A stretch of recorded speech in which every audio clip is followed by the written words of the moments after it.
And hello. Good morning, good afternoon, or good evening, depending on where you are in the world. I am Tony T, saying hello from Laguna Beach this morning. Sitting up on a very high rock, by the way. I don't know, I think this is probably a good 30 feet up in the air. So let's just say that I sit still for a while. I'll let Danny Walker. Holy cow, what's going on, brother? Long days passed from the, what was it, the Clearwater Holiday Inn? Remember that? Good to see you, brother. I'm going to give it a couple of minutes here, let some other cool people join us. Let you soak up some of this Laguna Beach waves that are going on this morning. It's pretty amazing out here. A little chilly here lately. It's pretty funny, though. Once you get out here, you warm up pretty quickly. I'm going to let you kind of soak some of this up.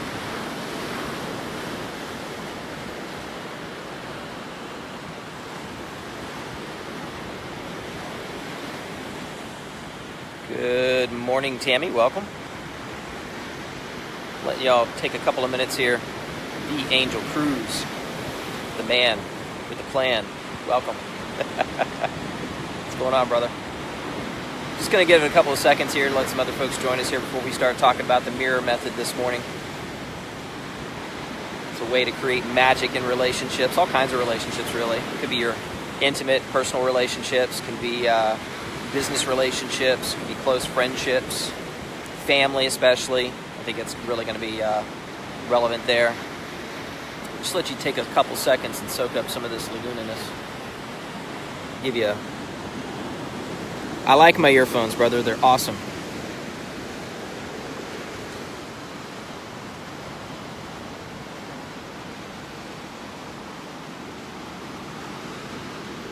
As you can see, pretty nice little view up here. David J, welcome to the Facebook Live, brother. Sunday morning. Shouldn't you be someplace? Just kidding. Oh, man, it's beautiful out here this morning. So let's talk about the mirror method. I had somebody no longer in my life, but at one time was very, very close. Taught me a lot about actually what I'm going to share here in a moment. And I remember I knew when the time was concluding for this relationship, this friendship, and it had a lot to do with somebody else that was in my life.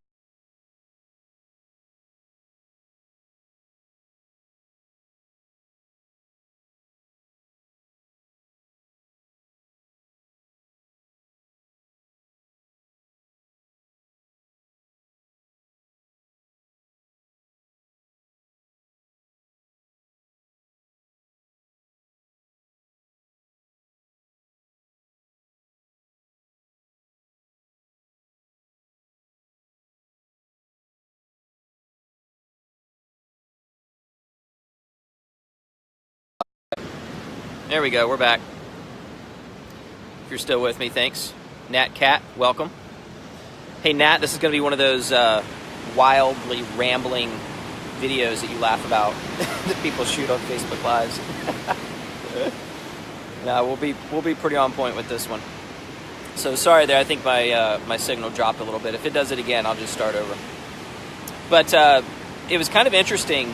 You know, I had this friend of mine that was in my life, and I remember, she was saying to me that there's this other person in my life, and she says, Tony, that she's got such a huge shadow. If you're not familiar with shadow work, Carl Jung, pretty much come across this idea that the shadow is this aspect of ourselves that you and I might disown in ways, and so it comes out in certain behaviors. It can come out in addictions, it can come out in codependencies, all kinds of other really weird stuff.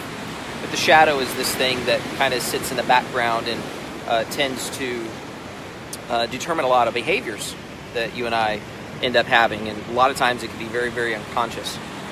And so I remember her telling me, Tony, she's got a huge shadow.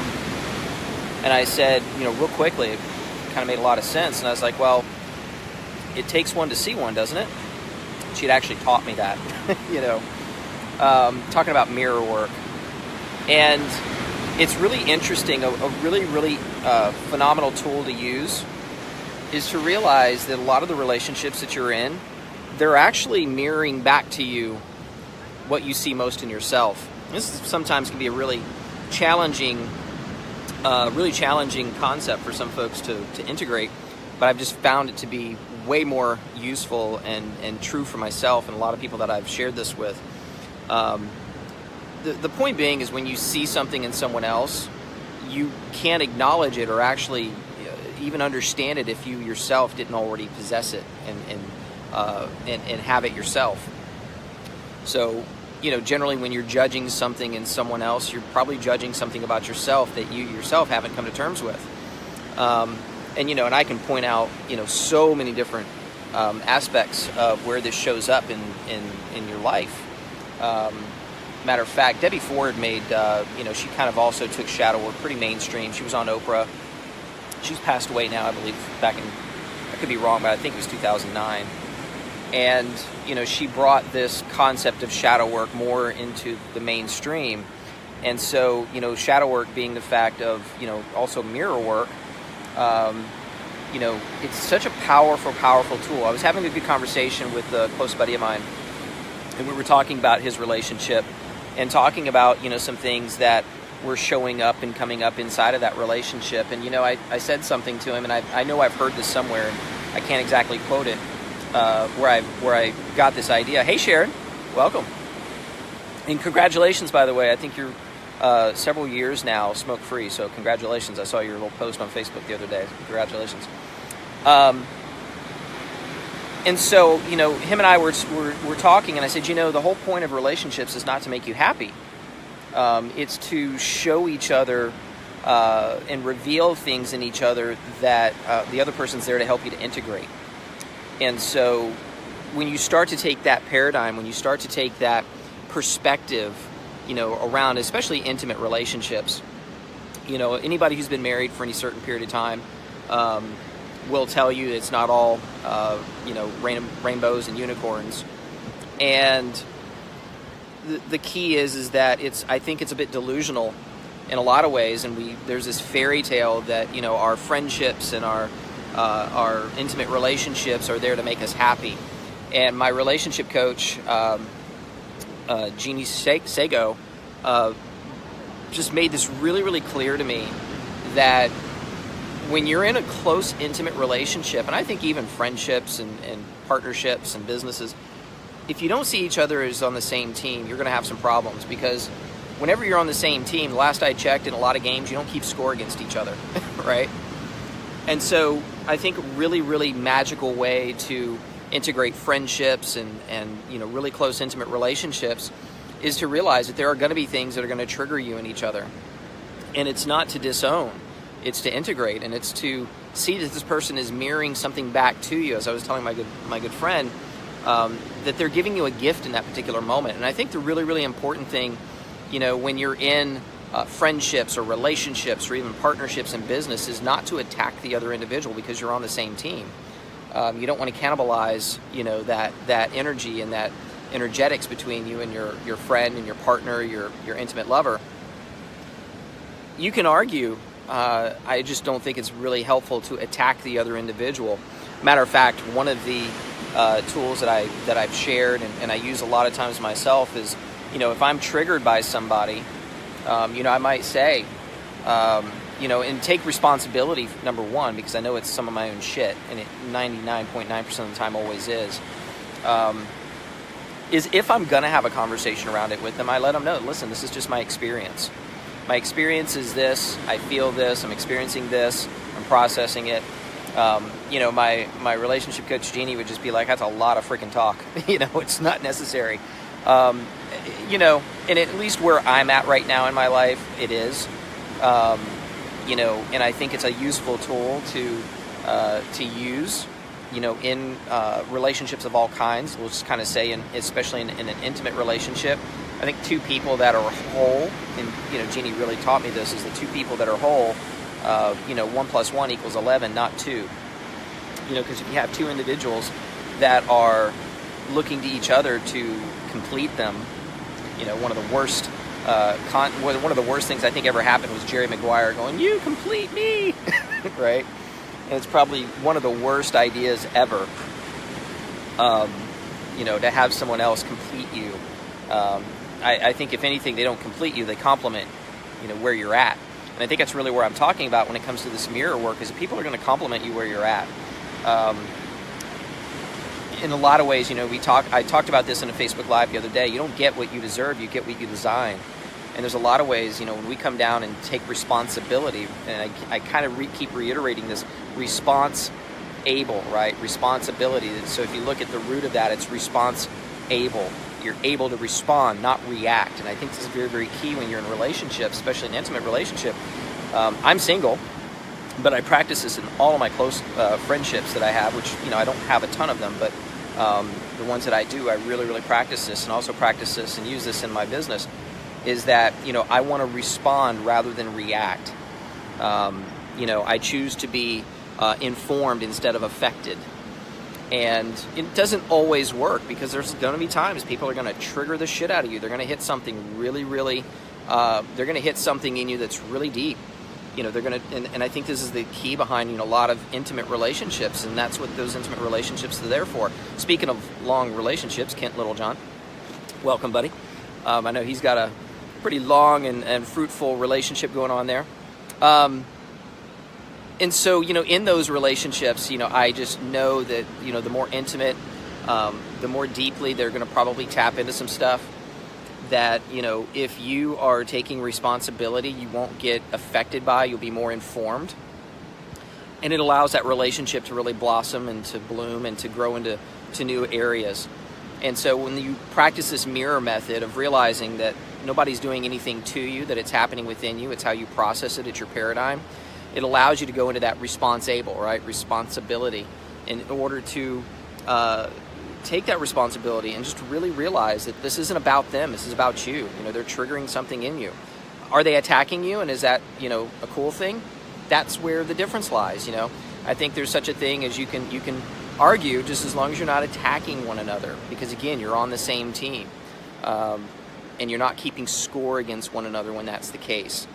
So when you practice this mirror method, when you just really realize that people are just mirroring back to you something of your own, and you go into responsibility and become informed, it allows you to really step into that emotionally intelligent space and just be like, okay, I'm getting really fucking triggered right now. I'm getting really pissed. Clearly, we're tapping into something that's my own stuff, right? And I'm not saying that, that if they are attacking you and that's what's triggering you, that, that's not a valid emotion. But I think when we remove the emotion piece from it and realize that, and step into this higher self and become way more objective, and again, it's a practice, by the way. It's not something that I think that if you've never done this before, it's going to come as really, really easy to you. But it does allow you to, go into this emotionally intelligent space where you can begin to just really become more objective, and I've had this happen before where, got into a conscious argument, you might say, and someone started to attack me, and I stopped, and I wouldn't feed into it. And matter of fact, I remember they started to claw at me a little bit, right? And I just remember I said, I need a minute. And by taking a minute, by allowing myself to say, I need a minute, and pausing and emotionally intelligently pausing and choosing to be informed of what's happening in that moment within myself, I realized that I could choose in that particular moment to be informed of what was going on right now, become objective in that particular moment.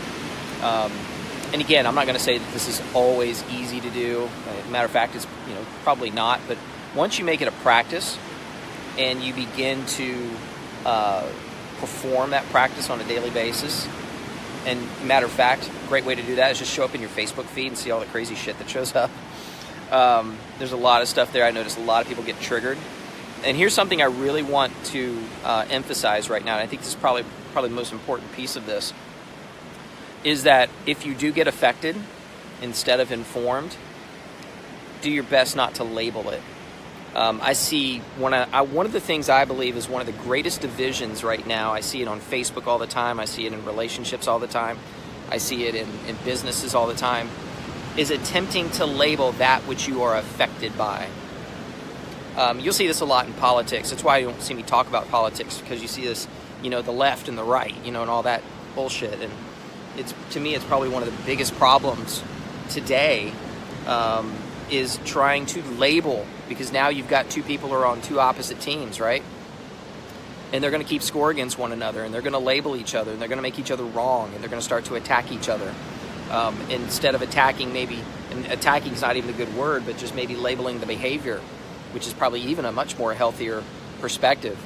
When you do go into those places, realize that labels are what kill leadership.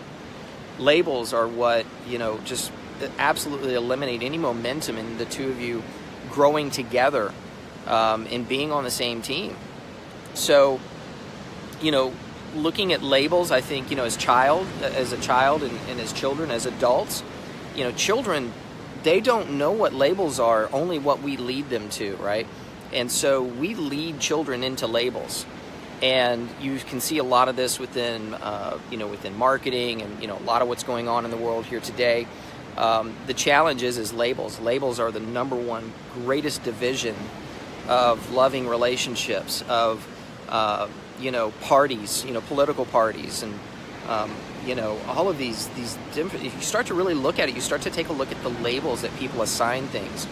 And, you can tell I talk a lot about Jeannie Sago and Travis Sago. They're both mentors of mine in a lot of ways.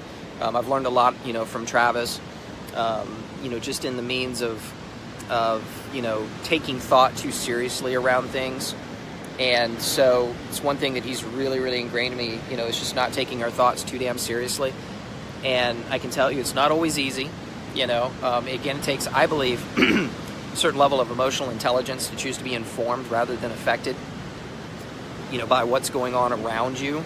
And I always continue to come back to this. The world isn't happening to us, it's happening within us. And so when you begin to realize that and integrate that and realize that, if it's happening within us and I'm the one labeling it, then I'm the one that's creating this in a lot of ways, right? I'm creating any of the chaos that might be going on around me. And so those people and those things that are mirroring back to me, those aspects of myself that I have to, you don't have to, but that are there, they're being revealed to you in order to integrate. It's a lot of times like, one of the famous examples, is you hear, women that are labeled a bitch, right? And I'm sorry, but there's times when being a bitch is a good thing, right?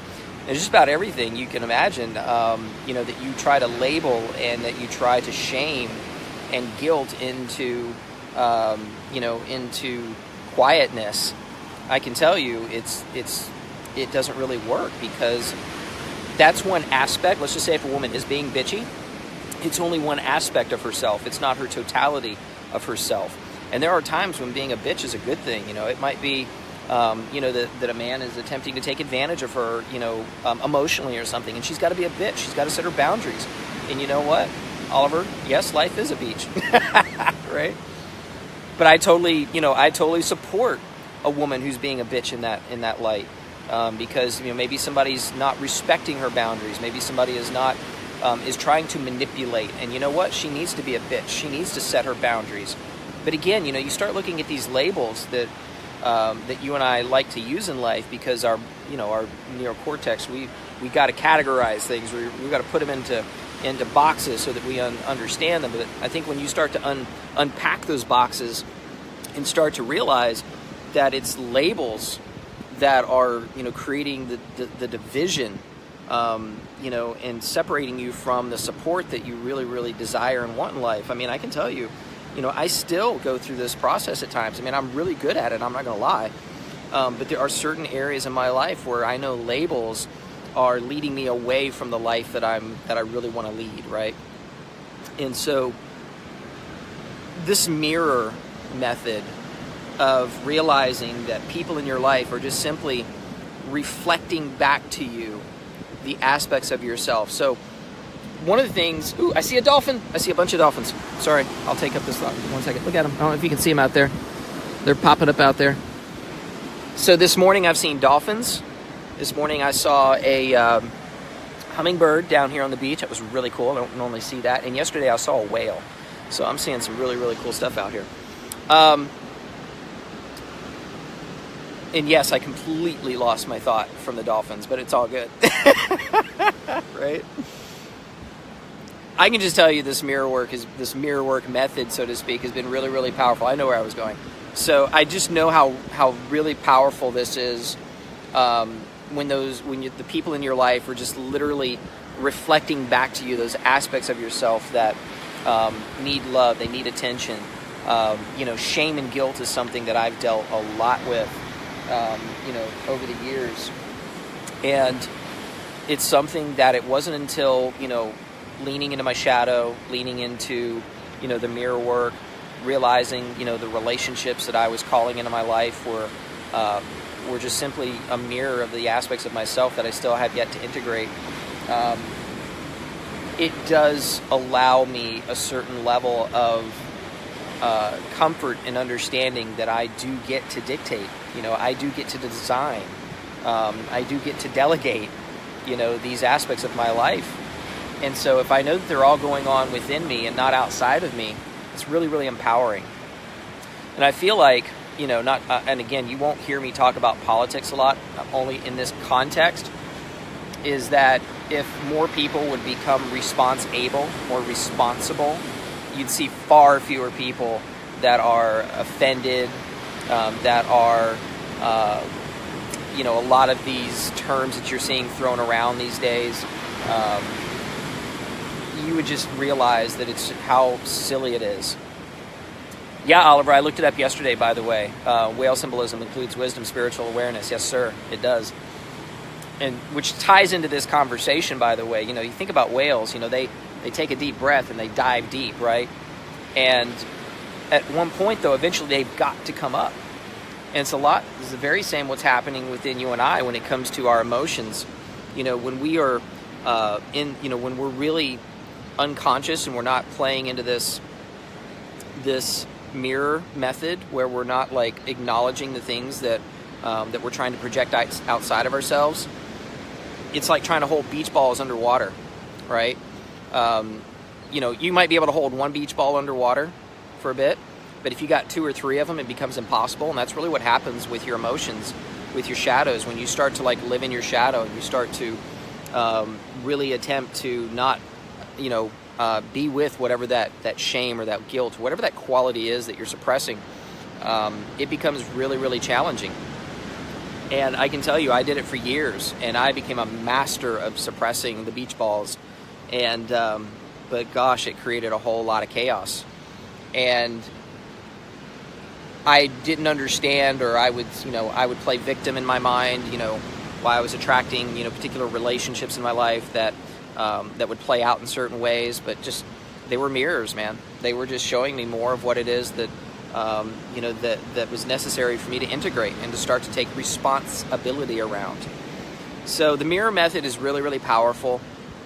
It is a way for you to practice consciousness. It's a way for you to practice more compassion. So very, very important.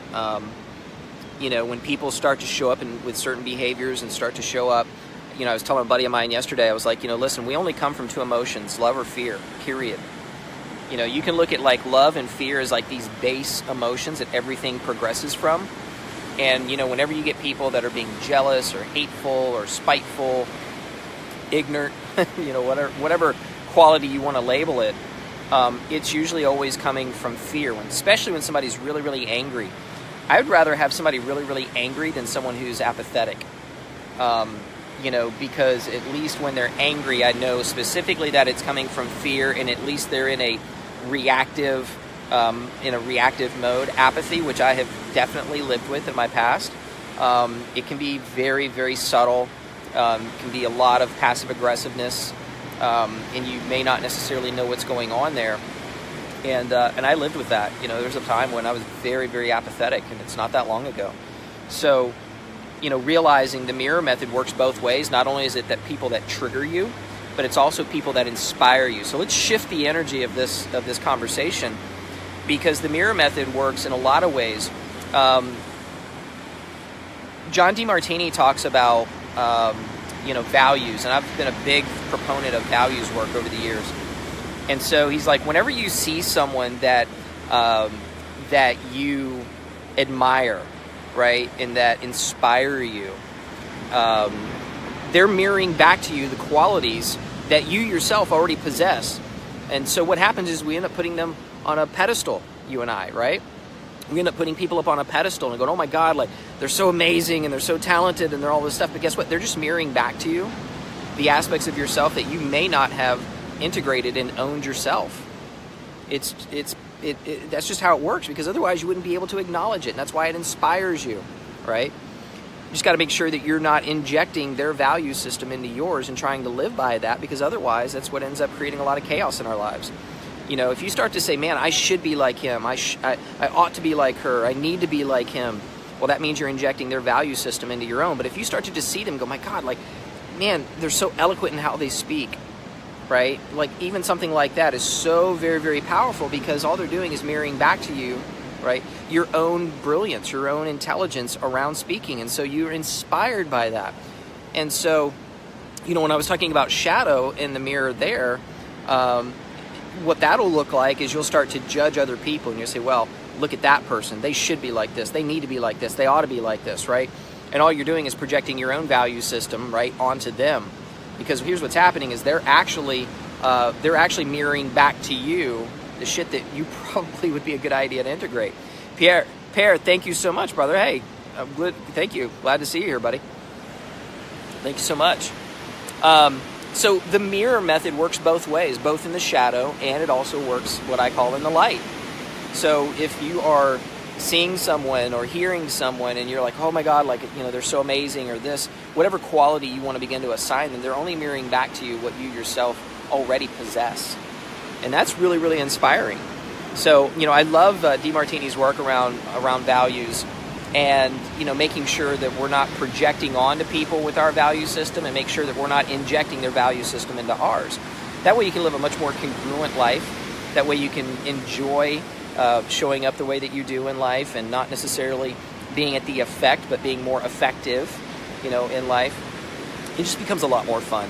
So anyway, I spent some time with you here this morning. I hope you've enjoyed some of these ramblings of Tony Teagarden. And it's a Sunday morning. I just felt like sharing. Actually, the truth is I really didn't feel like sharing, if I'm honest. But I was like, you know what? I was inspired. I was like, you know what? Let's just do it anyway, right? And I'm glad I did. So I was glad to spend a couple of minutes with you here this morning. And we'll leave you here with a couple of views of Laguna Beach.